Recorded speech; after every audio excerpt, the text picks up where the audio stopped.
The sharp crack of a palm strike against a training pad shouldn't have made Kim Lee's blood run cold.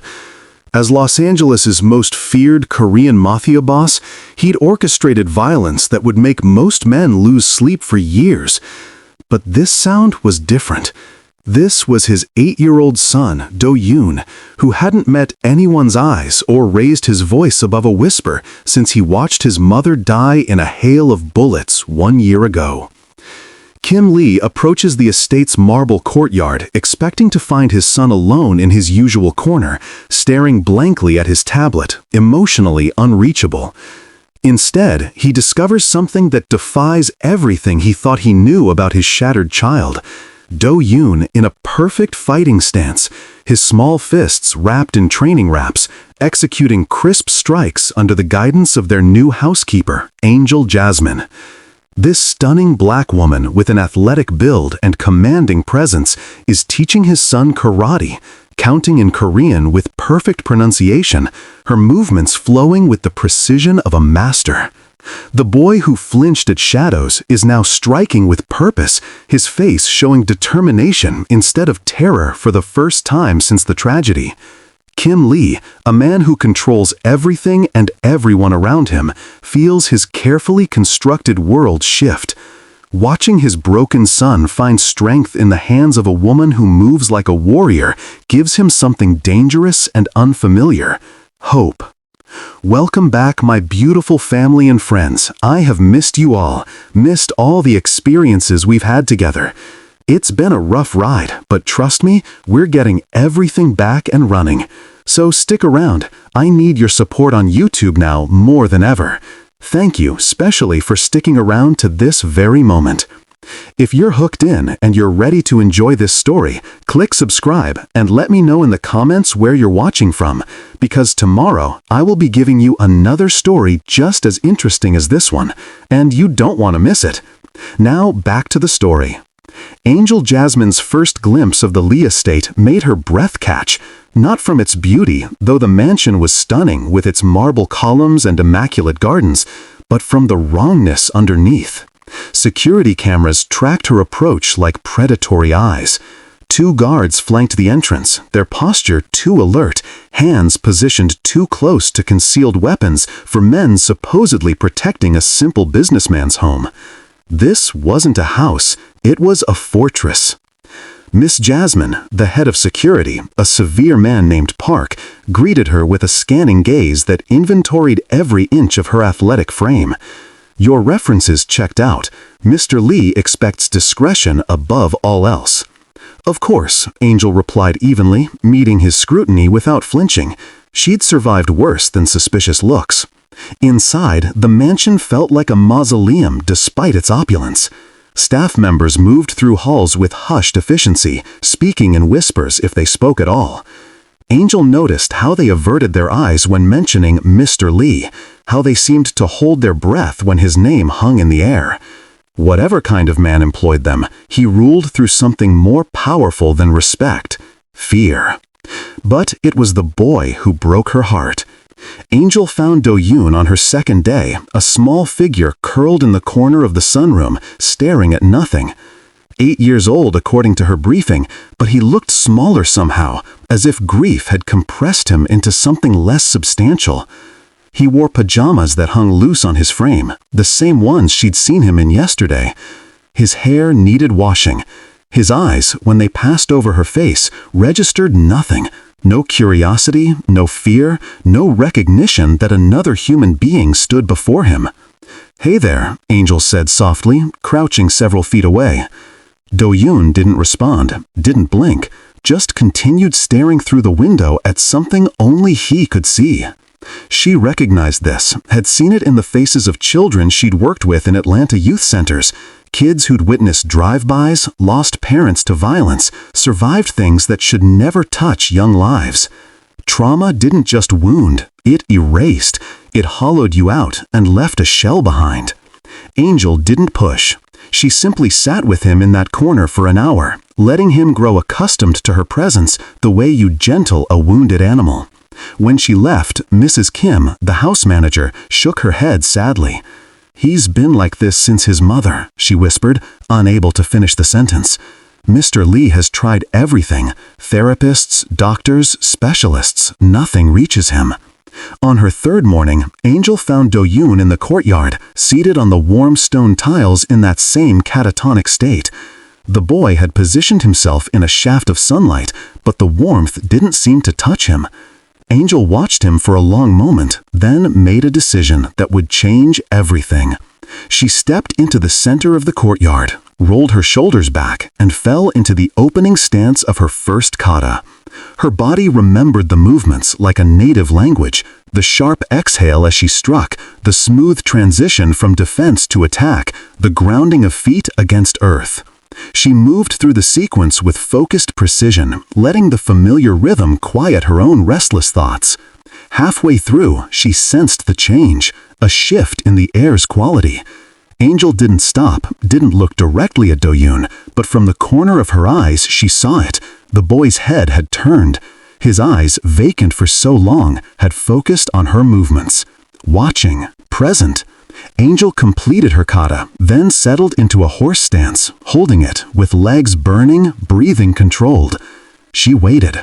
Seconds stretched. Then, impossibly, Do-Yoon stood. His small legs spread apart in an imperfect mirror of her stance. His hands, which hadn't voluntarily moved in months, curled into uncertain fists. "Good," Angel whispered, not daring to break the spell. Just like that. From his third-floor office window, Kim Lee stood frozen, his phone forgotten in his hand, watching his son stand with purpose for the first time since the morning they'd buried his mother. The housekeeper, this woman who'd arrived 3 days ago, had accomplished in minutes what an army of specialists couldn't achieve in a year. His son was reaching back toward the living world, and Kim Lee didn't know whether to feel grateful or terrified. Every morning at 7, Angel waited in the courtyard. She never called for Do-Yoon, never knocked on his door. She simply began her katas, and within minutes, the boy would appear like a shadow finding its way toward light. "Junbi," Angel would say softly, settling into ready position. "Preparation." Do-Yoon would mirror her, his small body trembling with effort at first, then gradually steadying. "Op-Jumuk," front punch. His fist would extend, mimicking her form with surprising natural grace. The first week, he never made a sound, but his eyes began tracking her movements with increasing focus, and the vacant stare that had haunted his face started giving way to concentration. Angel mixed her limited Korean with English explanations, her pronunciation rough but earnest. "Feet wider, like roots in the ground. You're a tree that can't be knocked down." By the second week, Do-Yoon managed brief eye contact when she corrected his stance. His hands would find the proper position when she demonstrated a block. Small victories, but Angel celebrated each one silently, never making a fuss that might spook him back into his shell. The breakthrough came during a particularly challenging kata. Angel demonstrated a spinning technique that required balance and trust in your own body. Do-Yoon attempted it, stumbled, and instinctively reached out. His small hand gripped hers, holding tight to steady himself. For a moment, they stood frozen, this first voluntary human contact he'd initiated in over a year. Then Do-Yoon looked up at her, really looked at her, and squeezed once before letting go. Angel had to turn away to hide her tears. From his office window, Kim Lee watched every session with an intensity that disrupted his morning meetings. He noted how his son's shoulders no longer hunched defensively, how the constant tremor in Do-Yoon's hands had begun to fade, how the boy now moved through the courtyard with something resembling purpose. This woman, this housekeeper who moved like water and struck like lightning, was performing a miracle. Kim Lee had his security chief compile a full background report. What he discovered made him call Angel to his office that afternoon. "Competitive martial arts circuit," he said without preamble when she entered, gesturing to the file on his desk. 3 years ago, rising star. Then you vanished completely after a match in Miami. Care to explain why a fighter with your credentials is cleaning houses?" Angel's jaw tightened, but she didn't look away. I assume your research told you what happened in that match. Severe spinal injury to your opponent, accusations of excessive force. You were cleared of wrongdoing, but you never competed again. Because being cleared doesn't mean it didn't happen. Angel's voice was steady, but Kim Lee heard the pain beneath.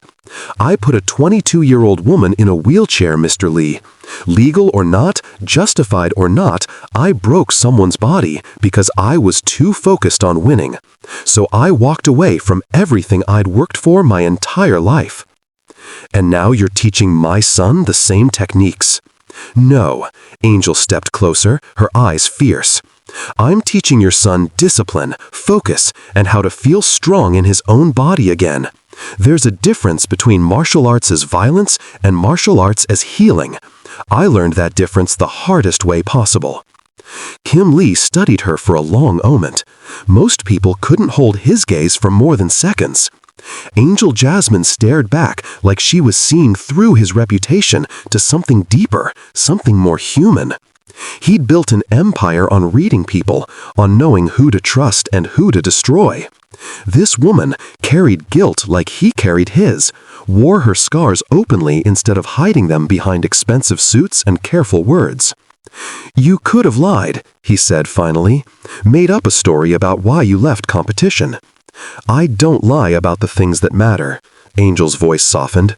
Your son is healing, Mr. Lee.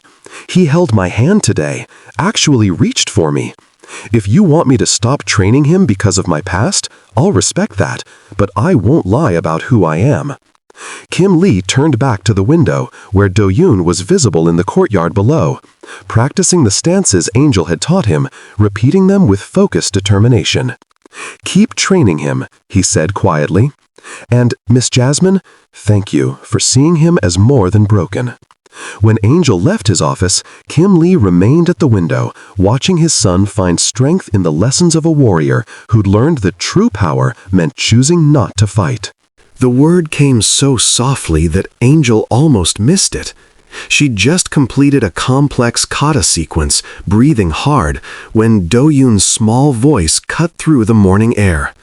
Again, Angel froze. Behind her, Mrs. Kim dropped the laundry basket she'd been carrying across the courtyard. The sound of fabric hitting stone seemed impossibly loud in the sudden stillness. What did you say, sweetheart? Angel's voice trembled despite her efforts to stay calm. Do-Yoon looked up at her, his dark eyes clear and focused. Again, Mrs. Kim pressed both hands to her mouth, tears streaming down her face. Within minutes, the entire household staff had found reasons to pass by the courtyard, witnessing the miracle of the boy who'd been silent for a year finally speaking. By afternoon, Kim Lee had abandoned all pretense of working. He stood in the courtyard's covered walkway, close enough to observe, but far enough not to intrude, watching Angel guide his son through movements that were transforming more than just Do-Yoon's body. The boy's questions started hesitantly, whispered to Angel during water breaks, gradually growing bolder. Was my Eomma brave? Do-Yoon asked one morning, his small hand gripping Angel's as they practiced a balance technique. Angel didn't hesitate. Yes, very brave. Braver than most people ever have to be.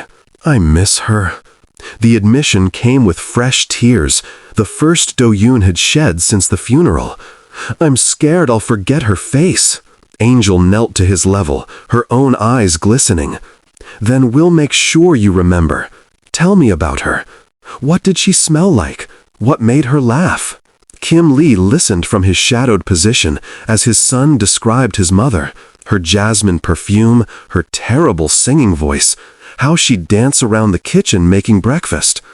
Words that had been locked inside for months poured out, and with them, some of the poison that had been killing Do-Yoon from the inside.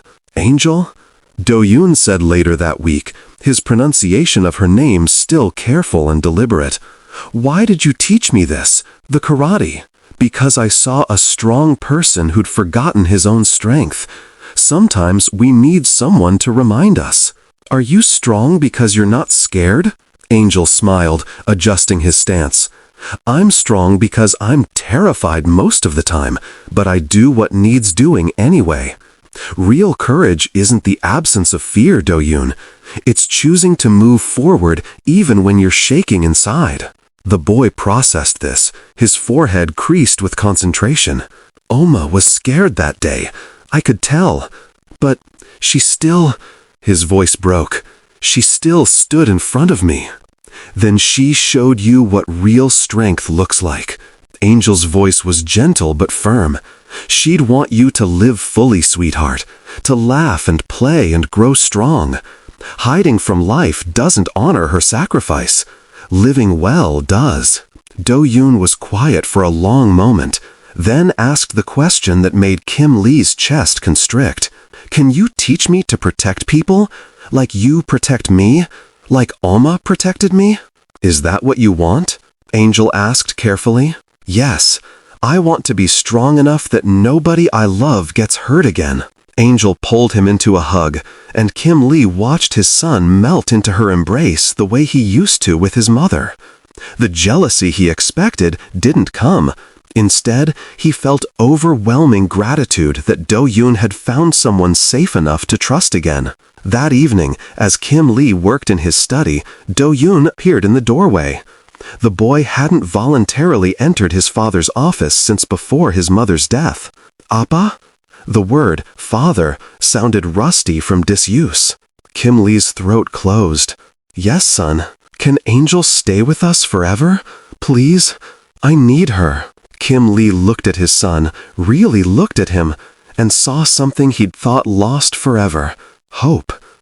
If she's willing, he said carefully, then yes, she can stay as long as she wants. Do-Yoon's smile was small but genuine. Good. She makes me feel safe again. After his son left, Kim Lee stood at his window overlooking the courtyard where Angel was practicing alone in the fading light.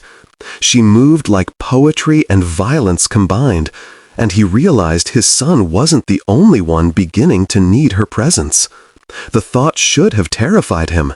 Instead, it felt like the first honest thing he'd acknowledged in years. Kim Lee's office smelled of expensive whiskey and old leather, the scent of power carefully cultivated. Angel stood before his desk, her posture relaxed but alert, and he found himself studying her the way he'd study an opponent before negotiations. She didn't fidget or avert her eyes, just waited. "I'm tripling your salary," he said without preamble, effective immediately. Angel's eyebrow arched. Why? Because what you've done for Do-Yoon is worth more than I could ever pay you. But there's something you need to understand before you accept. Kim Lee stood, moving to the window overlooking the city sprawled below. "I'm not a businessman, Miss Jasmine. I run one of the largest Korean organized crime syndicates on the West Coast. Territory disputes, protection operations, things that would send me to prison for life if the authorities could prove them. And right now, I'm at war with the Chinese Triads who killed my wife." He turned, expecting to see fear or disgust. Instead, Angel's expression remained steady, thoughtful. "I know," she said simply. "You know?" "I'm not blind, Mr. Lee. Armed security, the way your staff talks about you, the men who visit at odd hours speaking in code, I figured it out the first week." Angel crossed her arms. "What I want to know is whether you think killing the men responsible for your wife's death will help your son heal." Kim Lee felt anger flash hot through his chest. They murdered her in front of him. They deserve to die? Maybe. But Do-Yoon doesn't need revenge. He needs his father. Angel stepped closer, her voice sharp as broken glass. "He needs you present, not dead in a gang war or locked in prison for murder. You think he can lose both parents? How dare you?" "How dare I what? Tell you the truth? You hired me to help your son, and I'm telling you that your vendetta is the biggest threat to his recovery." Angel's eyes blazed. "Every day you spend plotting violence is a day you're not spending with him. He's healing, but he still needs you. Not the crime boss, his father." Kim Lee's hands clenched into fists. "You don't understand what it's like to have someone taken from you." "Don't I?" Angel's voice dropped to something raw and honest. I destroyed someone's life because I was too consumed with winning to remember restraint. I know exactly what it's like to let anger drive you past the point of reason, and I know what it costs. The fight drained out of him suddenly. Kim Lee sank into his chair, feeling every one of his 36 years. I wasn't there, he admitted, the words scraping his throat. When they came for her, I was in San Francisco, expanding territory. She called me, terrified, begging me to come home. I told her I'd be back the next day, that security would handle it. By the time I arrived, she was dead, and Do-Yoon was... He couldn't finish. Angel's expression softened. She moved closer, perching on the edge of his desk. So you think if you kill enough people, the guilt will go away? I think they need to pay. They do, but not at the cost of your son's father. Angel's voice gentled. I ran from Atlanta because I couldn't face what I'd done. Spent 3 years hiding, working jobs I was overqualified for, pretending I was someone else. You know what I learned? Violence marks you. It changes who you are. And once you cross certain lines, you can't uncross them. Kim Lee looked up at her, this woman who somehow saw past his reputation to the broken man beneath. You're terrified of me, aren't you? Of this world? Absolutely terrified, Angel admitted. Your world is everything I walked away from. But I'm more terrified of what happens to Do-Yoon if I leave. So I'm staying. Before Kim Lee could respond, a scream pierced the house. Do-Yoon's voice, raw with nightmare terror, calling not for his father, but for Angel. She was out of the office before Kim Lee could move, taking the stairs 2 at a time. By the time he reached Do-Yoon's room, Angel had the boy wrapped in her arms, rocking him gently, murmuring reassurances. You're safe, sweetheart. I'm here. Nobody's going to hurt you. Do-Yoon clung to her like a lifeline, his small body shaking. Don't leave me. Please don't leave. Never, Angel promised fiercely. I'm right here. Kim Lee stood in the doorway, watching them together, and felt something crack open in his chest. His son sought comfort from this woman, not from him. And instead of jealousy, he felt profound gratitude that someone could reach Do-Yoon in ways he couldn't, that someone cared enough to stay, despite every reason to run. Before Kim Lee could respond, a scream pierced the house. Do-Yoon's voice, raw with nightmare terror, calling not for his father, but for Angel. She was out of the office before Kim Lee could move, taking the stairs 2 at a time. By the time he reached Do-Yoon's room, Angel had the boy wrapped in her arms, rocking him gently, murmuring reassurances. You're safe, sweetheart. I'm here. Nobody's going to hurt you. Do-Yoon clung to her like a lifeline, his small body shaking. Don't leave me. Please don't leave. Never, Angel promised fiercely. I'm right here. Kim Lee stood in the doorway, watching them together, and felt something crack open in his chest. His son sought comfort from this woman, not from him. And instead of jealousy, he felt profound gratitude that someone could reach Do-Yoon in ways he couldn't, that someone cared enough to stay, despite every reason to run. Angel looked up, meeting his eyes over Do-Yoon's head. In that moment, Kim Lee understood that she wasn't just saving his son. She was offering him a chance at redemption, too, if he was brave enough to take it. The first sign came when Park, Kim Lee's security chief, interrupted breakfast with news that 3 of their shipment routes had been hit simultaneously. Clean operations, no witnesses, the signature efficiency of Wei Chen's Red Dragon Syndicate. Kim Lee's jaw tightened as he listened to the report, acutely aware of Do-Yoon watching from across the table, the boy's newfound confidence already beginning to fracture. Within days, the estate transformed into something closer to a military compound. Additional guards patrolled the perimeter, new cameras appeared overnight. Armed men in dark suits stationed themselves at every entrance. Do-Yoon noticed everything, his small body tensing at each unfamiliar face, each whispered conversation that stopped when he entered a room. The nightmares returned with a vengeance. Angel found him the third night, huddled in his closet, rocking back and forth. "They're coming back," he whispered. "The bad men, I can feel it." She didn't lie to him, didn't offer empty promises that nothing would happen. Instead, she pulled him onto her lap and pressed his hand to her chest. "Feel my heartbeat?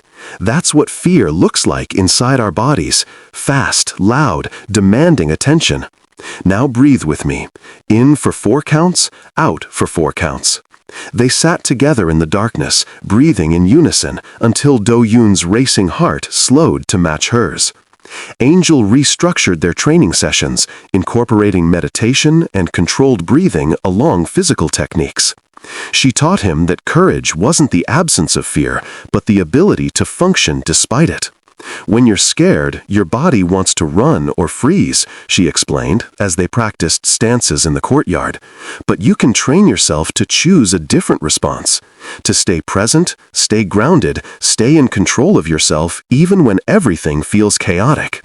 Kim Lee's intelligence reports painted an increasingly grim picture.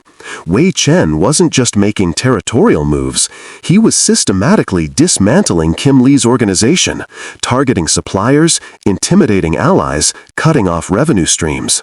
This was personal, calculated, designed to destroy rather than simply conquer.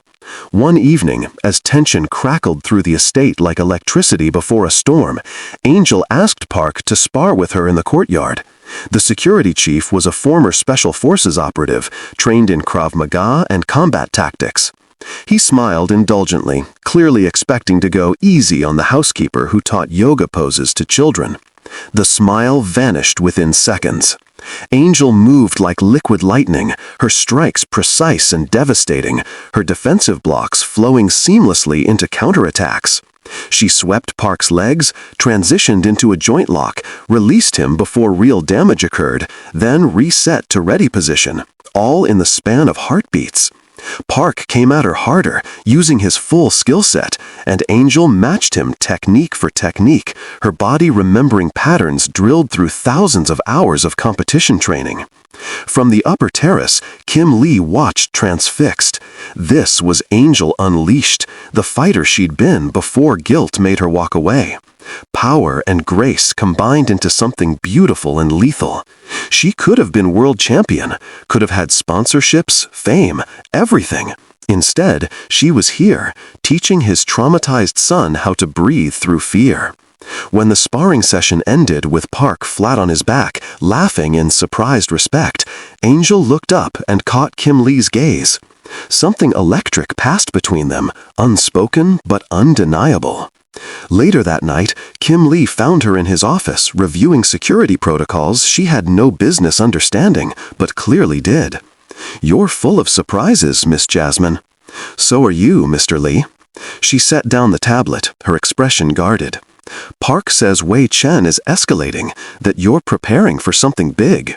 He wants war. I'm giving him one." "And Do-Yoon, what happens to him when—" Kim Lee closed the distance between them, unable to fight the pull any longer. He cupped her face in his hands and kissed her with all the desperate longing he'd been suppressing for weeks. Angel stiffened in surprise, then melted into him, her hands fisting in his shirt, kissing him back with equal hunger. For a moment, the world narrowed to just this, her mouth on his, her body pressed against him, the feeling of something right in a life built on wrong choices. Then Angel pulled away, breathing hard, her eyes conflicted. "We can't. I work for you. Your son needs me focused, and this world you live in." "I know."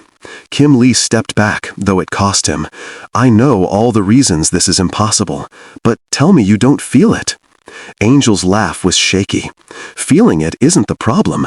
Acting on it when everything's falling apart, that's dangerous for everyone. My entire life is dangerous." "Exactly." She moved toward the door, then paused. "But for what it's worth, if circumstances were different—" She didn't finish, but the look she gave him said everything. After she left, Kim Lee stood alone in his office, tasting her on his lips, knowing that dangerous or not, inevitable or not, he was falling in love with the warrior woman who'd saved his son and was now threatening to save him too. Dawn had barely broken when Angel heard the sound that didn't belong, the soft scrape of metal against stone, too deliberate to be an animal, too careful to be staff.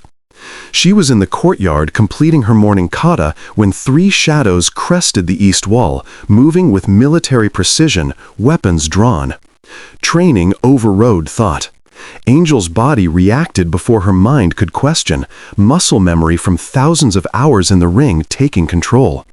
The first attacker came at her with a knife. She deflected the blade arm, drove her elbow into his throat, and swept his legs in one fluid motion. He went down choking. The second man was faster, better trained. He came in low with a combat knife, aiming for her midsection.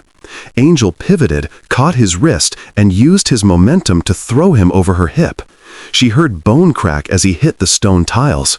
No time to process. The third attacker was raising a suppressed pistol. Angel closed the distance before he could fire, her palm strike to his nose, followed by a knee to the solar plexus that dropped him gasping. She caught the gun as it fell, ejected the magazine, cleared the chamber, all in seconds, then threw it aside like it burned her hands. She stood there breathing hard, her simple black housekeeping uniform torn at the shoulder, revealing the muscular definition of someone who'd spent their life honing their body into a weapon. Blood stained her knuckles, not hers. Gunfire erupted from the main house, more attackers, a coordinated assault. Angel's legs moved automatically toward Do-Yoon's wing, but Kim Lee's security team was already swarming the courtyard, Park shouting orders, weapons drawn. Kim Lee burst through the doors, gun in hand, his security detail flanking him. He stopped dead at the sight before him, 3 Red Dragon assassins down, Angel standing over them like an avenging angel, her chest heaving, her eyes wild with adrenaline and horror at what she'd just done. "Clear," Park called after his team swept the perimeter. 4 more neutralized at the north entrance. They were coming for the boss. A small voice cut through the chaos. "Angel!" Do-Yoon appeared at his bedroom window, his face pressed against the glass, tears streaming down his cheeks. He was already running, barefoot in his pajamas, across the courtyard. He didn't go to his father. He ran straight to Angel, throwing his arms around her waist. "You saved us," the boy said, his voice filled with awe and terror and relief. "You fought them. You kept them away." Angel's hands were shaking as she touched Do-Yoon's hair. The reality of what she'd just done crashed over her in waves. She'd broken her vow, the promise she'd made 3 years ago to never hurt anyone again, shattered in the span of 90 seconds. The violence she'd run from, she'd just embraced with lethal efficiency. Her voice broke. I didn't mean to. Kim Lee gently took Do-Yoon from her arms. "Park, take my son inside. Get him away from this." To his son, he said softly, "You're safe now. Angel made sure of that. But let me talk to her, okay?" After Do-Yoon was led away, still looking back at Angel with something like worship in his eyes, Angel's legs gave out. She sank to the blood-stained stones, staring at her hands. "I killed them," she whispered. "I swore I'd never, and Kim Lee knelt beside her, pulling her against his chest despite the blood, despite his security team watching, despite everything. "You're not a monster," he said fiercely. "You're a protector. There's a difference." "I broke my promise. I became that person again." "No." Kim Lee tilted her face up, forcing her to meet his eyes. "That person in Miami was consumed by ego and competition. This person right here saved my son's life, saved mine. You didn't fight because you wanted to. You fought because you had to. That's not the same thing." Angel shook against him, the adrenaline crash hitting hard. Kim Lee held her, this woman who'd just taken down trained assassins with her bare hands, as she broke down in the aftermath of violence she'd never wanted to embrace again. Park approached quietly, his expression grim. "Boss, we need to talk. Now." In Kim Lee's office, with Angel still trembling beside him, Park delivered the news that made Kim Lee's blood run cold. Wei Chen knows about her now. One of the attackers had surveillance equipment. They've been watching the estate for weeks. They know about her training sessions with Do-Yoon. They know she's not just staff. Park's jaw clenched. Intel suggests she's been identified as a priority target. They'll use her to get to you. Angel looked up sharply. What does that mean? Kim Lee's hand found hers, gripping tight. It means you just became the most dangerous person to know in Los Angeles, and I have no idea how to keep you safe. I'm putting you on a plane to Seoul tonight, Kim Lee said, his voice leaving no room for argument. My cousin runs security there. You'll be safe until this is over. Angel stopped packing the training equipment scattered across the courtyard, her spine going rigid. Absolutely not. This isn't a discussion. You're right, it's not. Angel turned to face him, her eyes blazing. Because I'm not leaving Do-Yoon. Not now, not when he's already terrified, not when he needs stability more than ever. Kim Lee moved closer, his frustration barely contained. Wei Chen will kill you to hurt me. You saw what his men tried yesterday. Next time, they won't come here. They'll take you when you're vulnerable, use you as leverage, and I'll have to watch you die the way I... His voice cracked. I can't lose you too. So your solution is to control me? Ship me off like I'm another asset to protect? Angel's voice rose. I'm not some helpless victim, Kim Lee. I proved that yesterday. And that's exactly what makes you a target. He grabbed her shoulders, his control finally breaking. Don't you understand? Wei Chen saw what you mean to Do-Yoon, what you're becoming to me. He'll use that. He'll hurt you in ways that... His breath came harsh. I'm terrified, Angel. Absolutely terrified of what they'll do to you because of me. The raw admission hung between them. Angel's expression softened, her hand coming up to cup his face. I'm scared too, but running doesn't keep anyone safe. It just means I'm alone when they find me, instead of here with you. I can't protect you and run my organization and keep Do-Yoon safe. I can't. Then maybe you need to figure out what matters most, Angel said quietly. Your empire or your family? Kim Lee pulled her against him, his forehead pressed to hers. You matter most. Both of you. That's the problem. I've built my entire life on control, and now the only things I actually care about are completely beyond my ability to protect. I love you, Angel said, the words falling between them like stones dropped in still water. I didn't want to. I fought it. But I love you, and I love your son, and I'm not abandoning either of you because things got dangerous. Kim Lee kissed her then, desperate and fierce, pouring everything he couldn't say into the connection between them. I love you, he breathed against her lips. God help me, I'm in love with you. They barely made it to his bedroom, months of suppressed desire finally unleashed. Angel mapped his scars with her fingers, each one a story of violence survived. Kim Lee traced the hard-earned rustles of her back, the physical manifestation of her discipline and strength. They came together like two warriors finding peace in each other's arms, knowing the world outside would try to tear them apart, but choosing this moment of connection anyway. In the pre-dawn darkness, wrapped in his sheets, Angel whispered, "No regrets?" "Only that I didn't do this sooner," Kim Lee replied, kissing her shoulder. She left at sunrise to buy ingredients for Do-Yoon's favorite meal, kimchi jjigae, comfort food for a boy who needed reassurance that life could still hold normal, safe moments. Kim Lee watched her drive away, an uneasy feeling settling in his gut that he couldn't shake. The call came 2 hours later. Park's voice was tight with barely controlled panic. "Boss, we have a situation. Angel's car was found abandoned at the market. Signs of struggle. Security footage shows 5 men, Wei Chen's crew. They took her." Kim Lee's world tilted sideways. The phone in his hand buzzed with an incoming message. A photo of Angel, bound to a chair, blood trickling from her split lip, but her eyes still defiant. The text below made his blood freeze. "You have 24 hours to surrender yourself and your organization to me, or I send your son a video of this woman dying slowly. Your choice, Kim Lee. Your empire or her life. You can't have both." His entire organization mobilized within the hour. Every soldier, every ally, every resource focused on finding Angel before the deadline.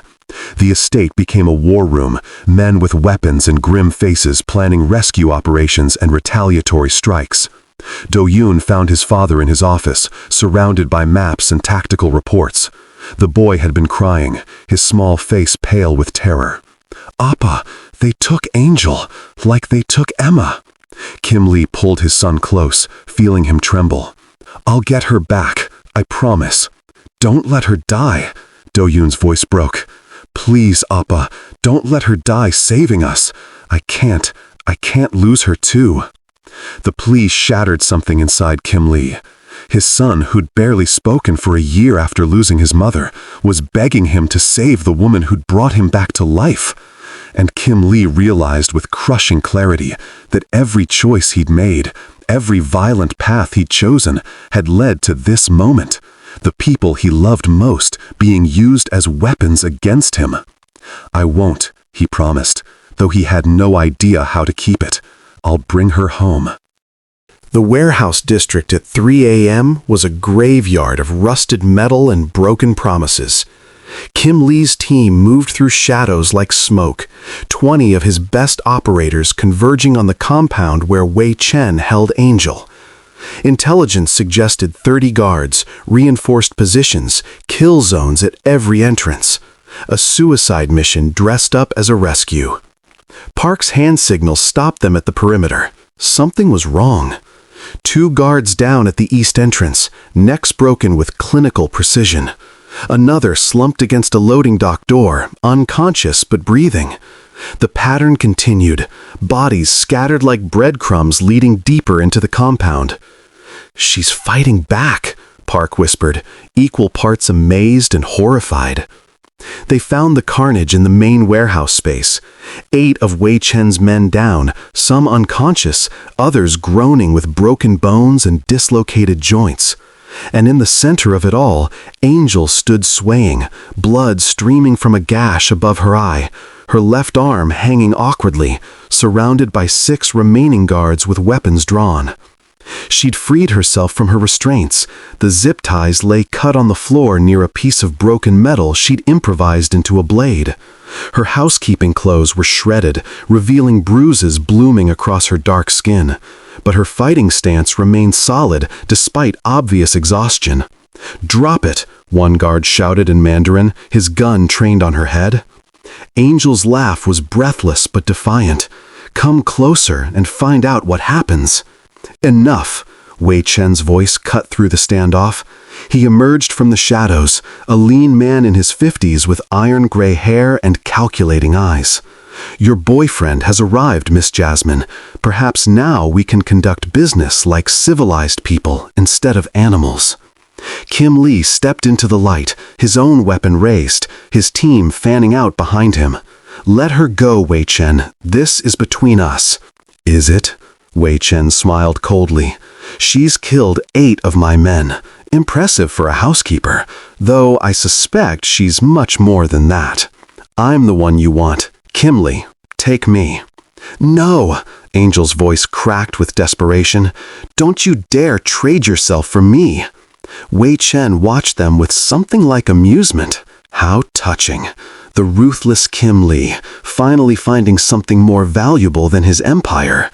"Your wife fought too, you know. Not as effectively as this one, but she tried. Died trying to protect that boy of yours." Kim Lee's finger tightened on the trigger, rage flooding his vision red. 1 bullet. That's all it would take to end the man who destroyed his family. "Kim Lee, don't." Angel's voice cut through his fury. "Please. If you kill him, this never ends. His organization retaliates, then yours retaliates, and the cycle keeps spinning. Do-Yoon is watching how you respond to this. Show him there's another way." "He killed my wife," Kim Lee ground out. "And killing him won't bring her back." Angel took a stumbling step forward despite the guns trained on her. But choosing differently right now could save Do-Yoon from losing his father too. Be the man he thinks you are. Be better than this. The warehouse fell silent, except for Angel's labored breathing and the distant sound of sirens. Someone had called the police, the situation deteriorating into chaos. Kim Lee looked at Wei Chen, at the guards ready to start a bloodbath, at Angel bleeding and broken, but still fighting for his soul. He lowered his weapon. "I'm done," Kim Lee said clearly, "with all of it. The territories, the operations, the endless war. You want what I've built? Take it. I'm walking away, transitioning everything to legitimate business. No more criminal enterprise, no more violence." Wei Chen's eyes narrowed. "You expect me to believe? I'll sign contracts, public documents, whatever you need to verify it. The disputed territories are yours. The dock operations, the distribution networks, all of it." Kim Lee's voice was steady. "In exchange, you leave my family alone. Permanent peace. No retaliation, no future moves against me or mine. You'd give up everything you've built for her?" Kim Lee looked at Angel, this warrior woman who'd saved his son and was now saving him from himself. "I'd give up everything for the chance to be something other than what I've been. She and my son deserve better than a father who's too dead or imprisoned to be present in their lives." Wei Chen studied him for a long moment, then did something unexpected. He laughed. "Your woman has spirit. She's cost me 8 good men and a significant amount of pride. But she's also shown more courage in one night than most people show in a lifetime." He gestured to his guards. "Lower your weapons. Let her go to him." Angel stumbled forward, and Kim Lee caught her, holding her upright as her legs finally gave out. "You're an idiot," she whispered against his chest. "You're idiot," he replied, pressing his lips to her hair. Wei Chen approached, extending his hand. "We have a deal, Kim Lee. Peace in exchange for your empire. I'll draw up the documents. But know this, if you're lying, if you attempt to maintain power through proxies or hidden channels, I'll finish what I started today." Kim Lee shook his hand, sealing the promise that would change everything. "I'm done with that life. You have my word." As he carried Angel out of the warehouse, her blood soaking his shirt, his organization's future dissolved behind him. Kim Lee felt something he hadn't experienced in years: freedom. The weight of his empire, the burden of constant vigilance and violence, lifted with each step away from that building. For the first time since his wife's death, he was choosing life over revenge, love over power, his son's future over his pride. And walking away had never felt more like victory. The community center gymnasium buzzed with energy, dozens of young martial artists in crisp white gis warming up while proud parents filled the bleachers. Angel adjusted Do-Yoon's belt one final time, her hands steady despite the nervous flutter in her chest. 6 months ago, she'd wondered if the boy would ever feel safe enough to compete in public. Now he was bouncing on his toes, eager rather than terrified. "Remember," she said softly, "it's not about winning, it's about showing yourself how far you've come." Do-Yoon grinned up at her, and the transformation still took her breath away. This confident, laughing child bore little resemblance to the ghost boy she'd met in that marble courtyard. "I know, Angel, but I'm still going to win." She laughed and ruffled his hair. "That's my warrior." From the stands, Kim Lee watched them together, his chest tight with emotion he'd once considered weakness. His security company, fully legitimate, fully legal, had exceeded every financial projection. Wei Chen had surprisingly kept his word, even referring clients when their interests aligned. Former enemies now shared occasional meals, discussing business over soju, both men recognizing that peace proved more profitable than war. But none of that mattered as much as watching his son move through forms with fluid confidence, no hesitation, no fear. Do-Yoon dominated his division, his techniques clean and powerful, his focus absolute. When the referee raised his hand in victory, the boy didn't celebrate first. He ran straight to Angel, jumping into her arms. "Did you see? Did you see?" Do-Yoon's excitement was infectious. "I saw everything," Angel said, spinning him around despite her healing ribs protesting the movement. "Your Eomma would be so proud." Do-Yoon's expression softened. "I think she sent you to us, so we wouldn't be alone anymore." Angel's eyes met Kim Lee's across the gym floor, and something unspoken passed between them. He descended from the stands, moving with purpose, and the crowd seemed to sense something significant was about to happen. Conversations died down as Kim Lee knelt beside his son. "Do-Yoon," he said clearly, "we need your help with something important." The boy's eyes widened as his father produced a small velvet box. "Really? Now?" "Now," Kim Lee confirmed, then looked up at Angel, this woman who'd saved them both in ways that had nothing to do with fighting and everything to do with love. "Angel Jasmine, you walked into our lives when we were broken. You taught my son to be brave again. You showed me that strength comes from choosing love over violence, presence over power. You've become the foundation our family is built on." Angel's hands flew to her mouth as Kim Lee opened the box, revealing a ring that caught the gymnasium lights like captured starlight. "Will you marry me? Will you be Do-Yoon's Eomma officially and my wife forever?" Do-Yoon pulled the ring from the box, holding it up ceremoniously. "Please say yes, Angel. We need you. I need my Eomma." The word, Eomma, mother, broke something open inside Angel. Tears streamed down her face as she nodded, unable to speak past the emotion flooding her throat. Kim Lee slipped the ring onto her finger, and Do-Yoon cheered so loudly that the entire gymnasium erupted in applause.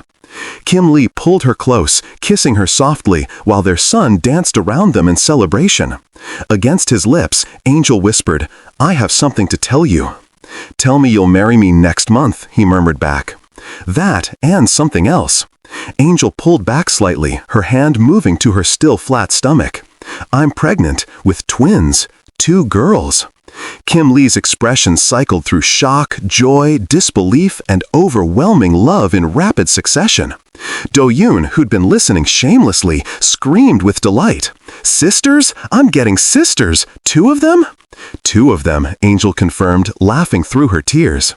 Do-Yoon launched himself at both of them, wrapping his arms around their waists.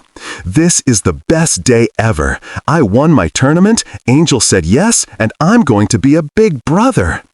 Kim Lee held them both, his son and the woman who transformed their broken family into something whole. He thought about the man he'd been, consumed by vengeance, drowning in violence, trading humanity for power. That man would have destroyed everything beautiful trying to protect it. But Angel had shown him another way. She'd taught him that real strength meant choosing vulnerability, that true protection came from presence rather than dominance, that love required the courage to lay down weapons and build rather than destroy. "Thank you," he whispered into Angel's hair, knowing the words were insufficient for what she'd given them. "For what?" she asked. "For seeing past the monster to the man underneath. For staying when you should have run. For teaching us both how to be brave." Angel smiled, one hand on her stomach where their daughters grew, the other holding Do-Yoon close. "You taught me something too. I spent 3 years running from my strength, convinced it only brought pain. But protecting the people I love, using everything I am to keep this family safe, that's what I was meant for all along." As they left the gymnasium together, Do-Yoon carrying his trophy, chattering about teaching his future sisters karate, Kim Lee's arm around Angel's waist, she reflected on the impossible journey that had brought her here. From competitive fighter to broken runaway to warrior protector to wife and mother. Every scar, every mistake, every terrifying choice had led to this moment. She'd come to Los Angeles looking for escape and found purpose instead. Found a traumatized boy who needed saving and a powerful man who needed redemption. Found a family worth fighting for and a love worth any risk. In the courtyard where it all began, where a frightened child had first mirrored her stance, they would build their future. Not on violence or fear, but on the courage to choose love despite danger, to choose healing despite scars, to choose each other despite impossible odds. The warrior's way, Angel had learned, wasn't about fighting. It was about protecting what matters most, even when, especially when, the world tried to tear it apart. And she would spend the rest of her life protecting the family she'd found in the shadow of marble columns and the space between violence and peace.